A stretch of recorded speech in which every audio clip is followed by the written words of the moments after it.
Hey, Daryl here.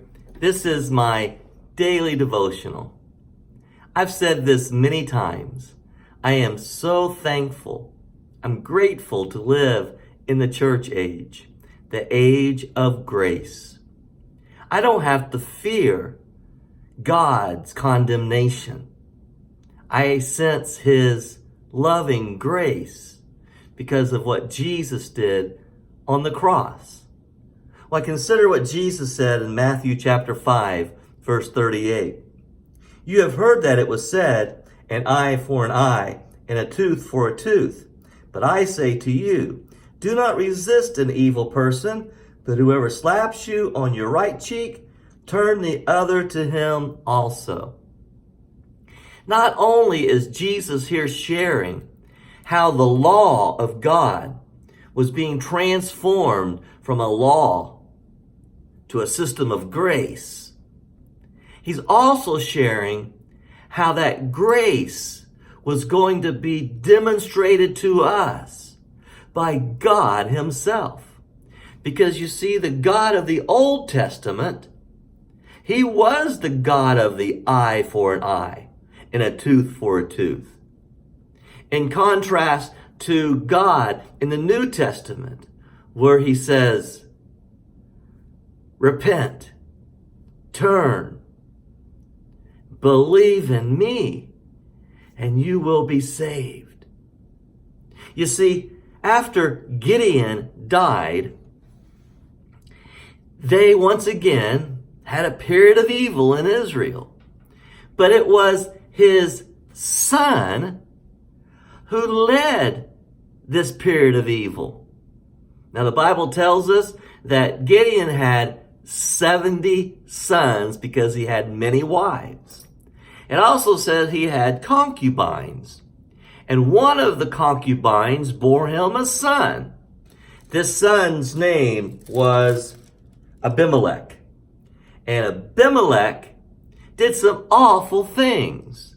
For instance, I don't know if it was born out of jealousy or spite, or possibly because I am Gideon's son by the concubine and not from one of his wives, but he killed all 70 of his sons. Well, all but one.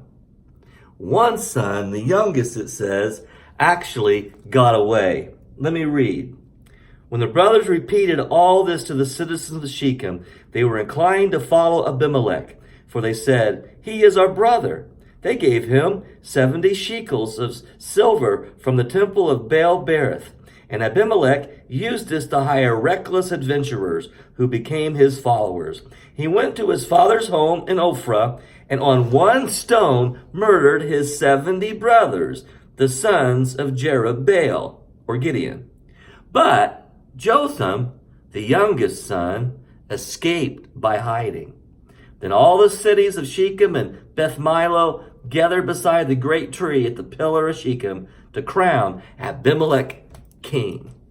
And Abimelech went on a spree of evil. Now, we could get into the details, but just know it was a spree of evil. What I want to get to is chapter 9 in Judges, verse 56. Thus God repaid the wickedness that Abimelech had done to his father by murdering his 70 brothers. What did he do? Well, Abimelech attacked these people who were in a tower. He was going to set them on fire. And one of the women dropped a millstone and it cracked him in the skull. So that's exactly what it says to it. They locked themselves in and climbed up the tower roof. Abimelech went to the tower and stormed it. But as he approached the entrance to the tower to set it on fire, a woman dropped an upper millstone on his head and cracked his skull. Hurriedly, he called for one of his servants and he said, draw your sword and kill me, so they can't say a woman killed me. So that's exactly what he did. The servant ran him through and he died. When Israelites saw that Abimelech was dead, they all went home.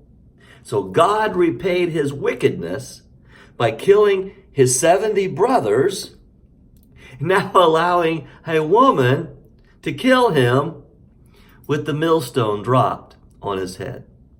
I am so thankful to live in the age of grace. We don't have to see evil paid for evil. No, we experience the grace of God's forgiveness. God bless you. Good day.